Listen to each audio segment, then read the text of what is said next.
Saya tahu Pak Donitan banyak belajar Alkitab ya. Tapi Pak Donitan maupun semua apologet Islam ini mempelajari Alkitab dengan motivasi yang salah. Bukankah saya benar? Mempelajari dengan motivasi mencari kesalahan. Dan karena motivasinya mencari kesalahan, ya kesalahan yang kalian dapat. Kalau kami mempelajari dengan motivasi mencari kebenaran, dan kebenaran yang kami dapat. Jadi kalau mau mati-matian belajar Alkitab motivasinya salah, ya kecuali Tuhan dengan kedaulatannya itu memberikan kasih karunia, maka tidak akan mencapai kebenaran.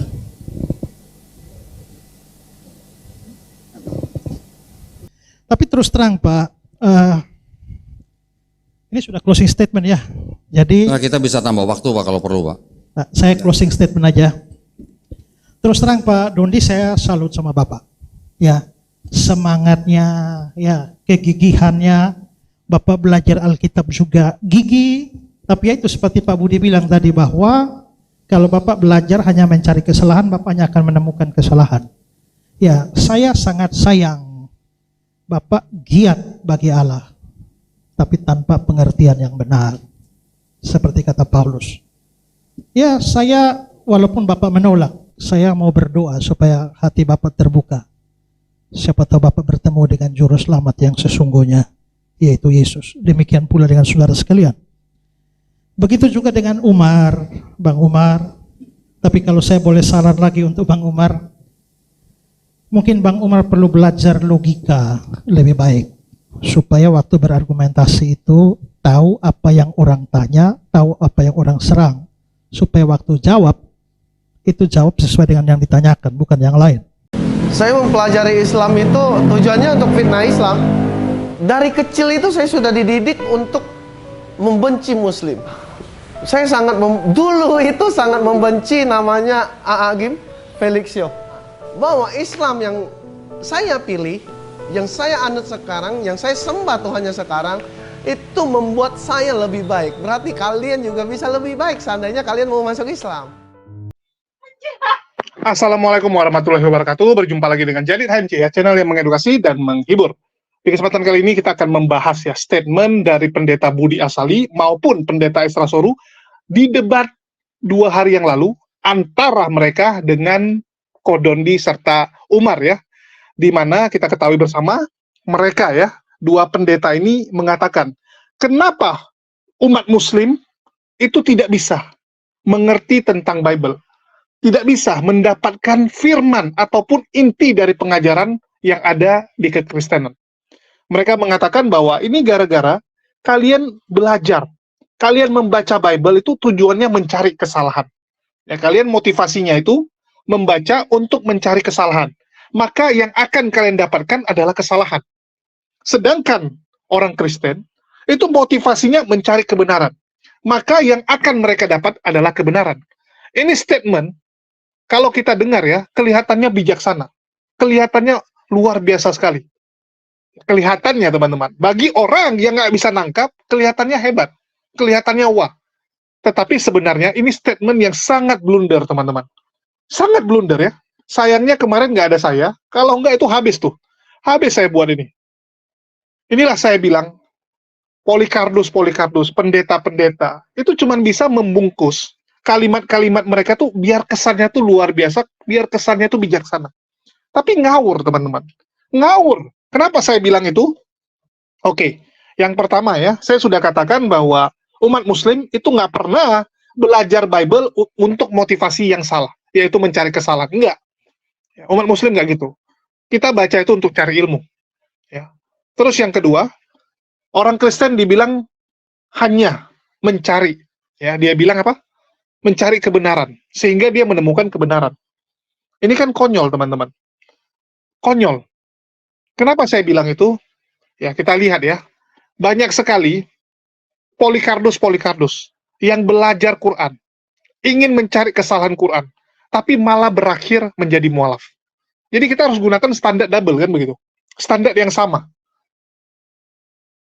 Kalau Bible, oke lah kamu bilang banyak orang belajar Bible untuk cari kesalahan, sehingga dia nemukan kesalahan.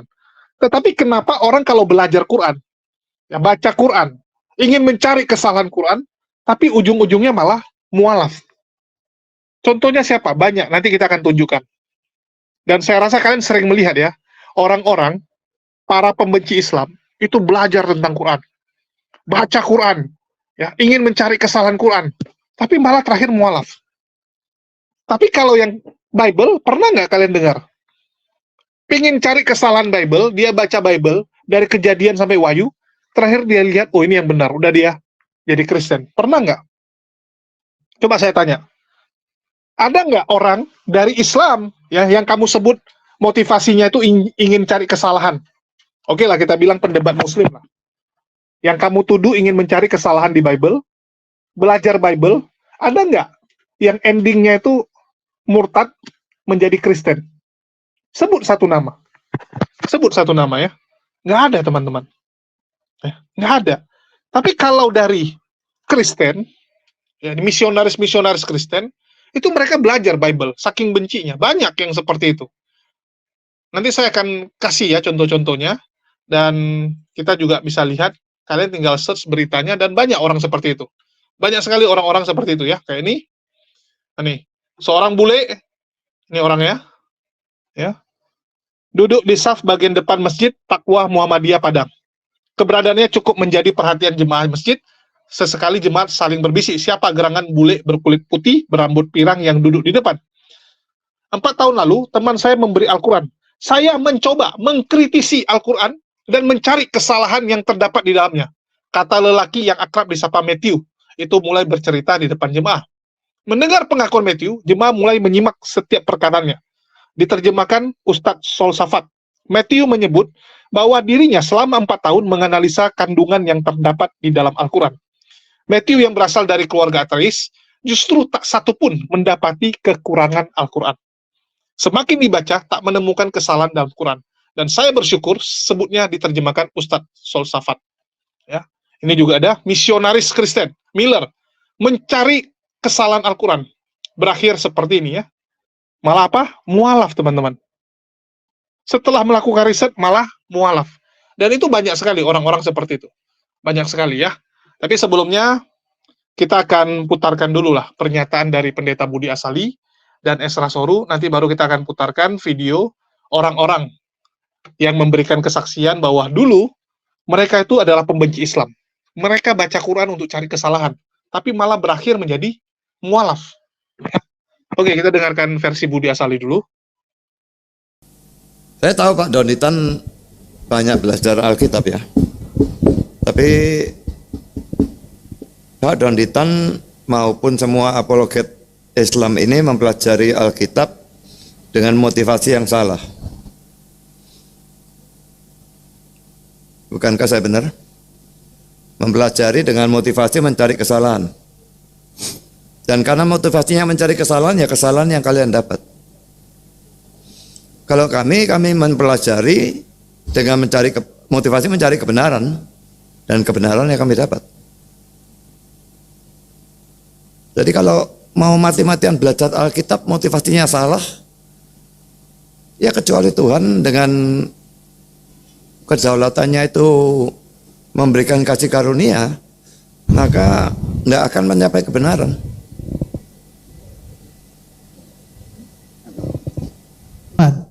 Hanya saya heran ini karena saya juga lihat video Pak. Video Bapak ngobrol sama itu siapa itu yang ngomong kosong bilang sekolah di Haifa tuh siapa? S3 di Haifa tuh? Kainama itu loh. Nah, saya sempat lihat dan Bapak ngobrol dengan dia dan dia mengatakan bahwa hamba yang menderita itu adalah Muhammad. Jadi saya nggak tahu ya apakah Bapak setuju dengan Kainama atau tidak. Nah, itu mungkin hal lain lagi karena itu tidak muncul sama sekali. Saya pikir akan muncul juga, tapi mungkin Bapak punya pandangan beda. Tapi terus terang Pak, ini sudah closing statement ya. Jadi Nah, kita bisa tambah waktu Pak kalau perlu Pak. Nah, saya closing statement aja. Terus terang Pak Dondi, saya salut sama Bapak. Ya, semangatnya, ya, kegigihannya, Bapak belajar Alkitab juga gigih. Tapi ya itu seperti Pak Budi bilang tadi bahwa kalau Bapak belajar hanya mencari kesalahan, Bapaknya akan menemukan kesalahan. Ya, saya sangat sayang Bapak giat bagi Allah, tapi tanpa pengertian yang benar. Seperti kata Paulus. Ya, saya walaupun Bapak menolak, saya mau berdoa supaya hati Bapak terbuka. Siapa tahu Bapak bertemu dengan juru selamat yang sesungguhnya, yaitu Yesus. Demikian pula dengan saudara sekalian. Begitu juga dengan Umar, Bang Umar. Tapi kalau saya boleh saran lagi untuk Bang Umar, mungkin Bang Umar perlu belajar logika lebih baik, supaya waktu berargumentasi itu tahu apa yang orang tanya, tahu apa yang orang serang, supaya waktu jawab, itu jawab sesuai dengan yang ditanyakan, bukan yang lain. Ya, jadi mereka mengklaim seperti itu ya. Yang lucunya, mereka merasa bahwa, oh kalau motivasi kamu salah, maka kamu akan mendapati hal-hal yang salah. Ini kan konyol gitu. Contoh nih, kalian pernah lihat nggak? Tim audit. Kerjaan tim audit adalah mencari kesalahan. Betul tidak? Kerjaan tim audit itu cari kesalahan orang itu. Mereka audit, mereka lihat ada nggak kesalahan. Kalau memang tidak ada kesalahan, nggak bisa teman-teman. Kalau memang kerjaan kita tuh bersih, nggak ada kesalahan, nggak mungkin. Sama seperti KPK kan begitu. Kerjaan KPK apa? Mencari ada nggak korupsi yang dilakukan oleh pejabat. Kalau memang nggak ada, bisa nggak dikarang? Nggak bisa. Nggak bisa. Kalau memang Bible itu nggak ada kekurangan, nggak ada kesalahan, tidak mungkin bisa ditemukan kesalahan. Ya, tidak mungkin bisa ditemukan. Tapi memang karena dia punya kesalahan, maka bisa ditemukan. Itu, sesimpel itu. Malah yang salah itu adalah sudut pandang dan cara pandang Pendeta Budi Asali dan Esa Solu. Mengatakan apa? Oh, kalau kami orang Kristen, mencari kebenarannya. Mencari kebenarannya. Sehingga yang dia dapati kebenaran. Oke, kamu terfokus dengan kebenaran. Sehingga kamu mengesampingkan semua kesalahan-kesalahan yang ada di Bible. Ada 100 hal. Ada 10 yang benar. Karena kita yakin. Injil itu memang dari Tuhan, dari Allah. Tetapi sudah dirubah-rubah. Yang dipegang oleh teman-teman itu bukan Injil ya, yang diberikan kepada Nabi Isa alaihissalam. Tapi itu sudah diubah-ubah, sudah ditambahi. Jadi masih ada sisa kebenaran. Cara mengetahuinya, gunakan Al-Quran. Kalau sesuai dengan Al-Quran, maka itu masih kebenaran. Tapi yang bertentangan dengan Al-Quran, artinya itu tulisan tangan orang. Ditambah-tambahi. Sesimpel itu. Kalian mencari kebenaran, oke, pasti ada. Dari 100 ada 10. Tapi apakah itu menjadikan bahwa ini adalah sesuatu kebenaran? Enggak, teman-teman. Ya, enggak. Sama kayak orang ya. Dia pengen jadi penambang emas. Dia tambang emas. Ya, dia bilang ini ada hasil kok, ada hasil. Dia bilang sama istrinya, dia akan terus menambang emas. Istrinya udah bilang stop, kamu rugi. Suaminya bilang enggak, ini buktinya saya dapat emasnya. Iya, kamu dapat emasnya. Tapi setahun cuma dapat 5 gram. Untuk operasional, untuk biaya sewa tempat, ya sewa peralatan, listrik dan sebagainya, rugi. Rugi, apakah terus dilakukan? Itu bodoh namanya ya. Ada orang udah tahu yang dia lakukan rugi, tapi dia tetap lakukan. Dia bilang, ini benar kok, dapat emasnya gitu kan. Tapi yang kamu dapat tidak sebanding. Tidak sebanding, teman-teman. Sama kayak orang mau beli mobil. Dia lihat kelebihannya. Dia bilang, mobil ini kelebihannya ini loh, mantap ini, tahan banting gitu. Mobil ini kalau tabrak, kuat dia. Ya, nggak penyot kalau tabrak. Tapi dia nggak lihat, mobilnya boros, bentuknya ketinggalan, spare part-nya susah, ya, harga jual kembalinya hancur. Dia nggak lihat, dia cuma fokus kepada satu kelebihannya. Itu konyol, teman-teman. Ya, orang seperti itu konyol. Begitu juga dengan ada orang buat produk. Dia jual roti. Dia bilang, roti saya ini pasti laku. Roti saya ini yang benar nih, roti yang hebat. Karena roti dia punya satu kelebihan. Yaitu apa? Kelebihannya, bentuknya lebih bagus. Dia bilang, roti saya lebih bagus bentuknya. Ini pasti laku. Udah jalan nih 3 bulan. Kita, semua orang udah saranin tutup. Ya, tutup aja usaha kamu, atau enggak ganti yang kamu jual. Rotinya kamu ganti. Dia bilang, enggak, roti saya udah benar kok. Kalian ini mencari-cari kesalahan roti saya. Roti saya udah paling benar. Kalian lihat rotinya. Bentuknya bagus. Iya, rotinya bentuknya bagus. Tapi harga jual kamu kemahalan. Bahan yang kamu pakai bukan premium. Tapi harga jual kamu harga jual premium. lokasi jualan kamu salah, target market kamu salah, marketing kamu salah, bagaimana bisa laku? Betul tidak? Jadi jangan hanya terfokus kepada kelebihan-kelebihan, kebenaran-kebenaran itu. Banyak kekurangannya, kamu lihat juga. Bible penuh dengan kontradiksi. Harusnya fokus dengan kontradiksi itu juga. Semua kamu lihat. Kalau yang namanya firman Tuhan, tidak boleh ada kesalahan. Ngerti tidak? Tidak mungkin Tuhan salah. Udah, patokannya itu. Kalau ada yang salah sedikit, tinggalkan. Ngerti kan? Kalau itu benar dari Tuhan, tidak mungkin ada kecacatan. Ada sedikit salah saja, udah tinggalkan. Manusia saja buat sesuatu, itu bisa mendekati sempurna. Manusia loh. Betul tidak? Banyak manusia tuh buat kerajinan, ya, buat perabot, mendekati sempurna, rapinya minta ampun, luar biasa. Tapi nggak bisa kita bilang itu sempurna, karena itu buatan manusia. Itu saja cari kesalahannya sedikit. Kita cari kesalahannya. Coba, kamu buat kue yang paling bagus. Orang cari, mana nih yang jelek? Mana kesalahan kue ini ya? Susah. Apalagi Tuhan, yang nggak mungkin ada kesalahan. Jadi kalau ada sedikit saja keraguan, sedikit saja salah, tinggalkan agama itu. Ya, teman-teman, tinggalkan agama itu. Karena apa? Itu bukan agama yang benar. Karena agama yang nggak benar, nggak mungkin. Ya, nggak mungkin ada kesalahan. Sama seperti Quran.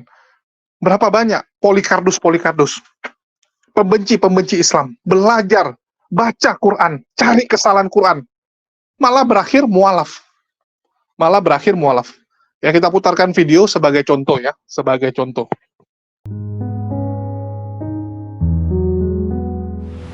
Dulu itu sebenarnya lebih ke mengalah sih, karena dulu itu tujuan saya mempelajari Islam itu untuk keburukan lah, bukan sebuah hal positif yang dilakukan oleh seseorang gitu. Memang sengaja mempelajari Islam untuk keburukan, maksudnya gimana, Bang? Saya mempelajari Islam itu tujuannya untuk fitnah Islam. Tujuan di awal pertama kali saya membuka Al-Quran, membuka hadis, itu tujuan pertamanya itu ya benar-benar ingin menjatuhkan Islam gitu. Tujuan pertamanya. Kurang lebih selama 5 tahun saya membaca Al-Quran dan hadis. Di awal-awal memang tujuannya itu nggak bagus gitu. Tapi sebagai seorang lelaki, di keluarga saya mengajarkan saya untuk menjadi seorang yang gentleman. Kalah yang mengaku kalah. Ya kalau menang jangan jumawa. Saya udah kalah dengan Islam. Udah kalah telak gitu. Saya mencari sebuah bukti untuk saya fitnah. Tapi tidak menemukan sesuatu hal sekecil apapun itu untuk saya fitnah Islam. Dan akhirnya karena saya merasa saya kalah, saya lelaki, saya gentleman, ya udah saya kalah dari agama ini. Berarti saya harus menjadi penganut agama itu. Aku nggak bisa menjelaskan secara rinci sih, tapi ini bukan kesalahan pada suku Tionghoanya ya. Saya tidak mewakili siapapun di sini. Tapi saya menjelaskan diri saya yang dulu. Dulu, ketika masih bukan Islam, dari kecil itu saya sudah dididik untuk membenci Muslim. Entah itu didikan dari lingkungan segala macam seperti itu. Karena saya tinggal di tempat mayoritas itu ya orang yang bukan Islam gitu. Ketika dulu saya melihat orang Islam itu gimana ya, selalu melakukan hal yang sia-sia. Sholat 5 kali seperti, lu emang nggak ada waktu lain apa? Nggak ada kesibukan lain? Hanya untuk berdoa sama Tuhan lu. Emang Tuhan lu bisa ngasih lu apa? Sampai punya pemikiran nih, maaf 1000 maaf. Tuh ya lu begitu-begitu aja gitu loh. Lu sholat 5 kali sehari, nungging 5 kali sehari, tetap aja seperti itu gitu. Itu pemikiran saya dulu. Saya dulu itu sangat membenci namanya A'agim Felixio. Entah, A'agim saya nggak tahu kenapa saya benci dia. Mungkin karena dia selalu ada di TV swasta, di TV-TV nasional. Ya kalau sekarang saya menyebutnya dakwah ya. Dulu Agim berdakwah ke sana ke sini. Islam tersohor di Indonesia. Ya memang sebelumnya juga udah tersohor gitu. Makin tersohor, makin tersohor. Jadi ada rasa benci saya. Kenapa sih lu harus bawa Islam gitu? Nah kalau dengan Felix Show sendiri, karena buat saya lu udah mengkhianati Tuhan gua yang lama gitu. Dan juga lu menjelekkan agama kita. Meskipun gua tahu itu memang kenyataan gitu. Yang dikatakan Felix Show itu memang benar gitu. Cuma ya mungkin dulu ada sedikit rasa pengecut saya ya. Tidak mau diketahui ini loh yang gua anut ini salah. Mungkin seperti itu. Agim dengan Felix Show sudah pernah. Waktu itu di sebuah acara keislaman ya. Ada sebuah acara di GBK. Saya bertemu dengan Ustadz Agim. Orangnya santai gitu. Malah tidak mau pengawalan. Waktu itu kami relawan Mualaf Center itu sebagai penjaga ya di sana. Untuk menjaga mungkin agar tidak ada miskomunikasi antara agama Islam dengan agama yang lain karena ada event ini gitu.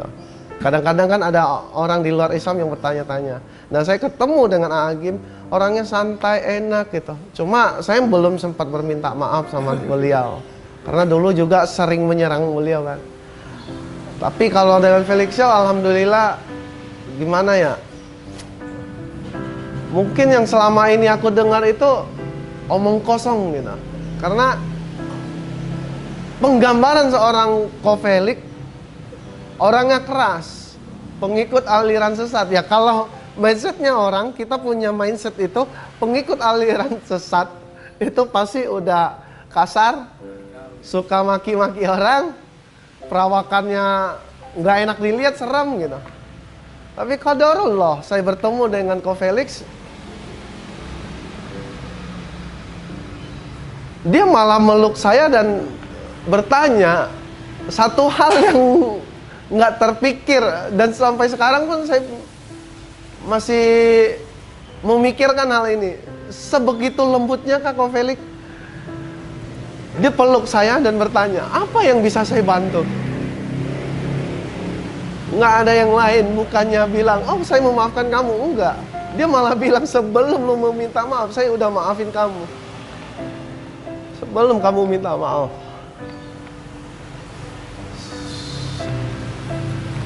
Maaf ya, gue agak emosional karena keinget kalau masa lalu memang agak emosional. Maaf.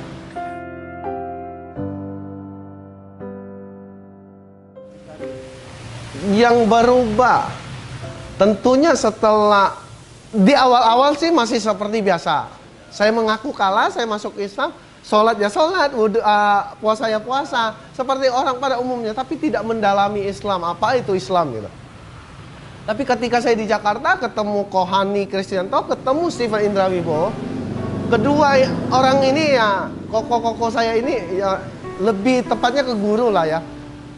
Mereka mengajarkan Islam perlahan-lahan kepada saya. Karena Islam ini tidak bisa kita serap sekaligus. Harus pelan-pelan, step by step. Sampai sekarang saya masih belajar itu.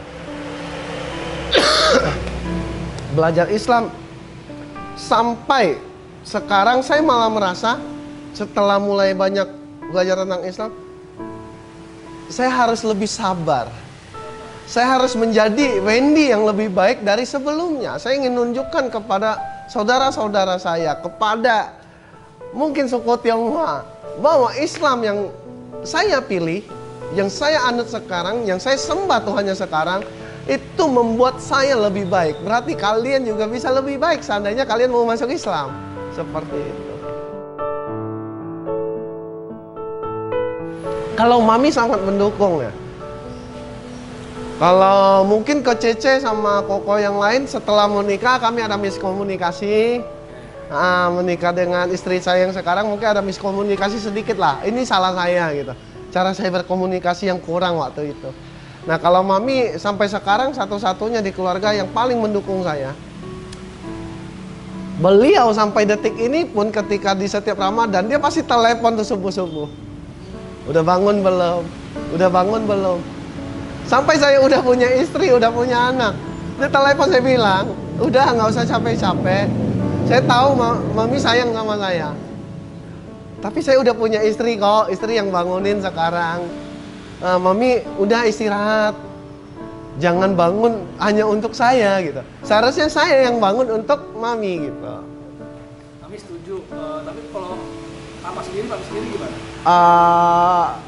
Terakhir sih, sekarang udah almarhum, terakhir sampai di detik terakhir pun nggak masalah. Sampai di detik terakhir pun dia tidak pernah mempermasalahkan keislaman saya. Dia cuma bertanya, lu masih kayak dulu lagi nggak sih? Itu yang paling ya, karena dia juga tahu dulu saya senakal apa. Dan dia dulu juga, ya mungkin nakalnya berbeda, tapi dia tahu gue akan melewati fase ini. Dia selalu berkata seperti itu. Saya menyesal pernah nakal dan melukai orang lain, pernah membuat orang lain terjerumus juga di kenakalan saya. Tidak, karena kalau tanpa proses ini, saya tidak akan mengenal Islam. Dan saya akan bercerita kepada orang yang punya masa lalu seperti saya atau sedang mengalami ini. Tobat yuk. Ini menjadi ladang dakwah saya. Seperti itu kurang lebih. Jadi ya antara tidak dan iya. Saya menyesal ketika saya menjerumuskan orang lain.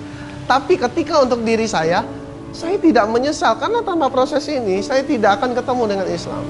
Kurang lebih seperti itu. Saya pernah mendapatkan sebuah ilmu dari guru saya. Selemah-lemahnya ilmumu, men, tunjukkanlah adab dan akhlakmu. Cara untuk berdakwah, cara untuk menunjukkan Islam paling elegan itu adalah dengan cara adab dan akhlaknya kita. Dengan bagaimana kita bersikap di kehidupan sosial, toleransi kita, batasnya sampai mana, dan segala macam. Selemah-lemahnya itu. Tapi alhamdulillah, karena dulu pernah membaca Al-Quran dan hadis, ketika kita sering bertanya, kita tidak menyamperi ya, ini ada sesuatu yang berbeda. Kita tidak pernah menyampari orang untuk menanyakan orang, lu mau masuk Islam nggak? Tapi orang itu yang menyampari saya, menyampari kami. Dia datang kepada kami dan dia menyatakan saya ingin masuk Islam. Saya ingin bertanya ini. Nah, qadarullah, saya pernah belajar tentang Islam. Dan akhirnya ya itu bekalnya saya. Mungkin Allah memberikan 5 tahun waktu itu. Lu kayaknya jalannya ke sini deh, gitu. What brought me to Islam is me trying to convince someone else to become a Christian. So we see how that turned out. So I was living in Hollywood at the time, and I was a production manager for like TV and film, music videos, this and that.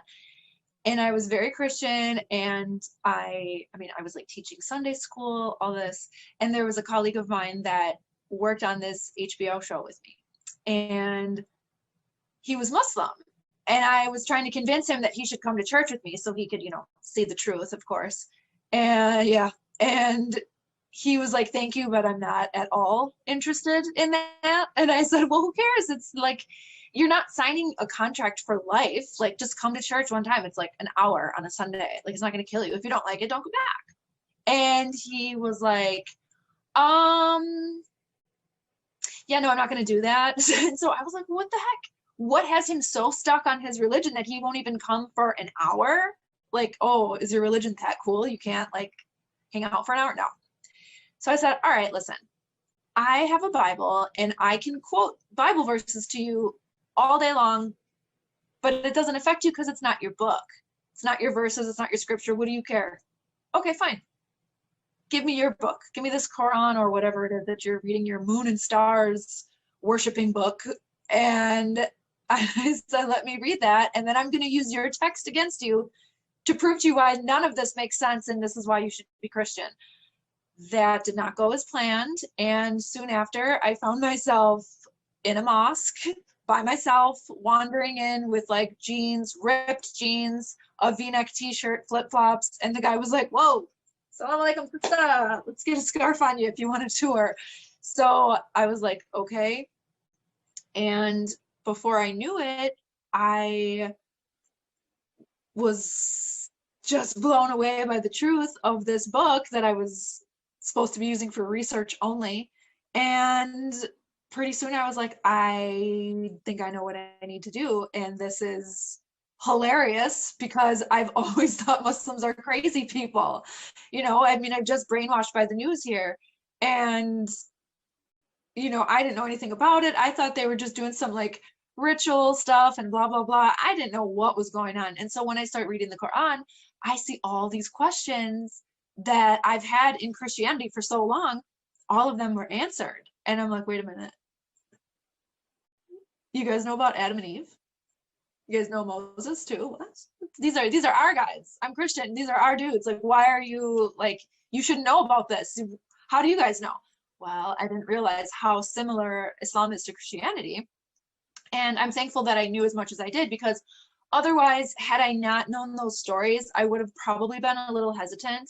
Like, okay, you're telling me this guy throws a stick down and all of a sudden it's a snake. All right, okay. No, thanks, you know, but I already knew these stories from Christianity. So I was like, wait a second. You guys know he parted the Red Sea? Okay, what else do you know? And then it became more and more interesting to me. So after a while, I was just like inseparable with the Quran. I was just walking around everywhere. Like, I remember just walking all over LA, just walking like a crazed woman, maniac, with a big backpack on and my little Quran that was like this big. And I'm walking and I'm not even paying attention. I'm just reading. I'm flipping pages and I'm walking and I'm walking. I'm just trying to absorb every word. And then I was like, that's it. I gotta go. I gotta move. I gotta get out of here. I can't be here.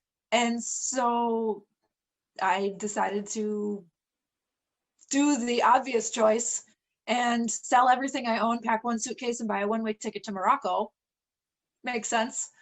So I did that, and I didn't have a job. I didn't have family there, friends. I had nothing, no idea what I'm doing. I don't speak Arabic. I don't speak French, and no one there speaks English. Amazing. Good choice. I didn't really know what was going to happen, but I knew that I needed to make hijrah because I'm living in LA, and it's like, I'm like cruising Sunset Boulevard at night, like hanging with celebrities and living this like glamorous life that everyone wants that I could care less about. So I said, I gotta move. I gotta get out of here. And especially if I want to become Muslim for real, I cannot do that living in Hollywood. Like, it's never gonna happen. My friends will never accept this.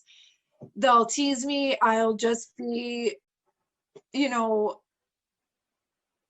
just a pile of nothing, because everybody's going to be like, okay, what are you, some wannabe Arab? Okay, you're Muslim, whatever, let's go out. You know, I knew that they weren't going to take me seriously. So I said, okay, that's fine. If my surroundings are going to change who I am, then if I want to change who I am, I should change my surroundings. So I did that, moved to Morocco, and decided to take my Shahada there in Casablanca, because I was almost done with the Quran, almost done. And I said, wait a minute, I want to wait. It took me like 2 weeks after I arrived to finish the rest of it, because I was like, everything makes sense, but I don't want to take the Shahada and become Muslim, because I know what a serious decision and life-changing statement that it is. You don't just like undo it and say, no, I was just kidding, I want to be Christian again. I knew that it was something very, very serious.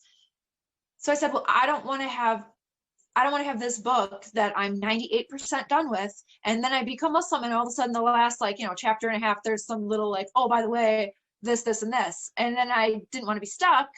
So I said, okay, let me finish the whole entire thing, and then I will take my Shahada. So I did that. That was December 31st, 2010. So it's been over a decade now that I'm Muslim, alhamdulillah. Ya, teman-teman sudah dengar ya. Dan masih banyak lagi, teman-teman. Cuman kalau saya putarkan semua, ya udahlah, nggak usah ngomong kita. Jadi konten berulang nanti ya. Malah saya hadirkan konten-konten orang jadinya. Itu aja kalian udah dengar kan? Bagaimana orang-orang mencari kesalahan Quran tapi malah menemukan kebenaran. Itu terjadi. Dan banyak sekali orang seperti itu. Itu mualaf-mualaf tuh banyak yang seperti itu. Itulah kenapa kita menyuruh teman-teman kita sebelah, silakan baca Quran. Silakan. Kalau kalian kesal ingin membalas gitu kan, wah kalian ya tiap hari bahas kontradiksi kitab kami, kalian bahas yang salah, kalian sibuk hanya fokus dengan kesalahan kitab kami balas. Oke, silakan baca, ya baca Quran. Kami challenge. Dari dulu kami selalu bilang kan, baca kitabmu sampai selesai, terus baca Quran. Saya selalu sarankan itu. Kenapa? Kamu akan menemukan missing piece, sesuatu yang masih kamu bingung di Bible itu. Kamu akan dapat jawabannya di Quran. Karena memang Quran adalah kitab penyempurna. Ya, kitab penyempurna gitu. Jadi, apa yang tidak kamu dapatkan di Bible, yang membuat kamu bingung, kamu akan ngerti alurnya setelah membaca Quran. Jadi baca, perbandingkan. Carilah kesalahan Quran. Silakan. Ya, kita challenge. Silakan. Tapi benar-benar secara akademis ya. Jangan cuman yang nggak ada pun difitnah gitu kan. Sama kayak orang nggak ada buat salah pun kamu fitnah. Nah, itu cari gara-gara. Namanya cari gara-gara kan begitu. Tapi benar-benar kesalahan silakan kamu cari. Silakan. Kalau sanggup kamu temukan. Sama kayak KPK gitu kan. Benar-benar cari ada korupsi nggak yang dia lakukan. Jangan malah buat bukti palsu. Jangan malah ngarang-ngarang cerita. Itu yang nggak baik. Itu nggak benar gitu kan. Wah, saya nggak mau tahu. Pokoknya Islam penyembah batu gitu kan. Karena di situ ada tulis menghadap Ka'bah, artinya mereka nyembah batu. Ya itu nggak nyambung, teman-teman. Itu bukan kesalahan Quran, itu kesalahan otak kamu.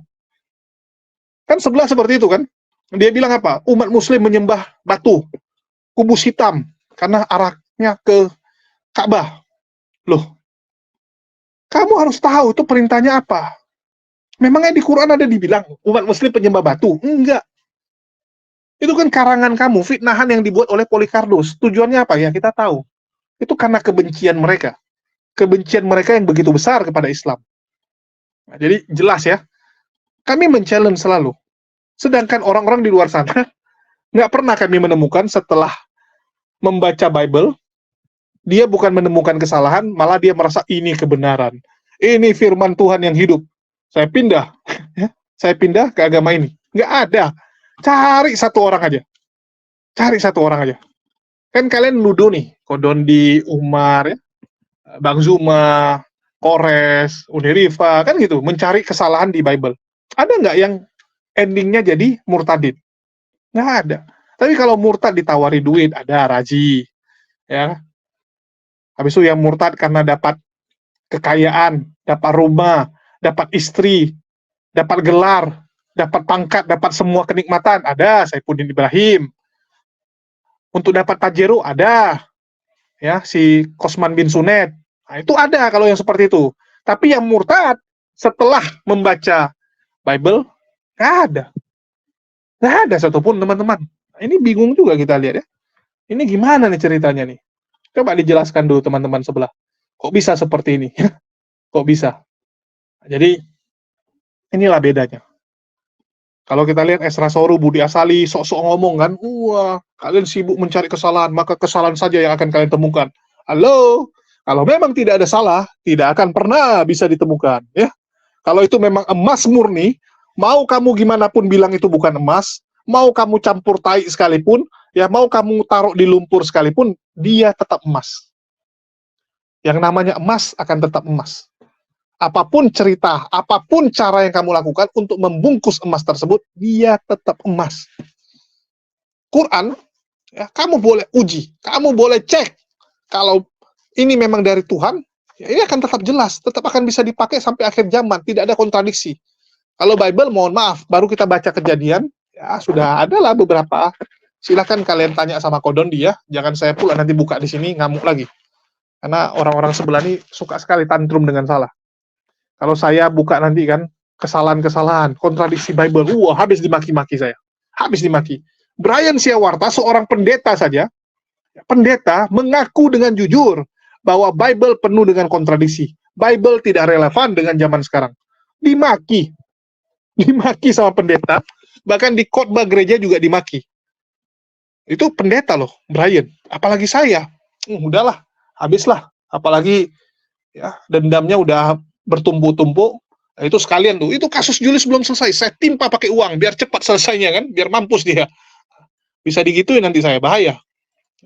Bisa bahaya. Jadi kalau kalian mau tahu kontradiksi Bible, silakan cek ya kontradiksi Bible. Kodondi pernah bahas itu banyak, data-datanya dibukain, dan itu kita bukan asal ngoceh ya. Bible-nya Bible teman-teman, itu bisa diakses oleh semua orang, bukan PowerPoint. Ya, kalian tinggal cocokkan ayat yang disebut, ayat ini sama ayat ini, ayat ini sama ayat ini. Ini gimana nih? Yang mana yang benar? Kok penuh dengan kontradiksi? Silakan. Ya, silakan. Kami selalu berani untuk diuji. Kalau Bible, menurut pendeta Budi Asali dan Excelsoru, ya jangan dicari kesalahan, karena nanti kalian temukan, ya wes lah. Ya, mending kalian bilang gitu dari awal. Tolong, bagi teman-teman yang mau baca, jangan mencari kesalahan ya di kitab kami, karena kalau kalian cari, pasti ditemukan. Pasti ditemukan. Ya udahlah, nggak usah dibaca. Simpan. Kalau perlu jemaat tuh jangan suruh baca. Karena zaman dulu seperti itu ya. Zaman dulu tuh jemaat tuh nggak dikasih baca Bible, teman-teman. Zaman sekarang yang beruntung, udah boleh. Zaman dulu, Bible itu untuk orang-orang khusus. Jemaat biasa nggak bisa akses. Ya, nggak bisa belajar. Kenapa? Takut. Takut kebenaran terungkap. Ya, itu yang terjadi. Oke, jadi itu aja sih yang mau saya sampaikan. Makasih buat teman-teman yang udah nyimak. Dan ini Polikarpus pasti sudah ngamuk, tantrum. Jadi mending saya sudahi aja. Daripada nanti mereka ngamuk berjilid-jilid dan demo-demo kepada saya. Makasih buat teman-teman semua yang udah nyimak dan mendukung channel ini. Kita akan lawan terus kebodohan hakiki yang disampaikan oleh orang-orang yang saya bilang ya, ini ada upaya ingin membodohi bangsa kita ini. Bahaya sekali. Oke, itu aja dari saya. Sekian. Makasih buat semuanya. Di akhir kata saya ucapkan, wassalamualaikum warahmatullahi wabarakatuh. Sampai jumpa di video-video kita berikutnya.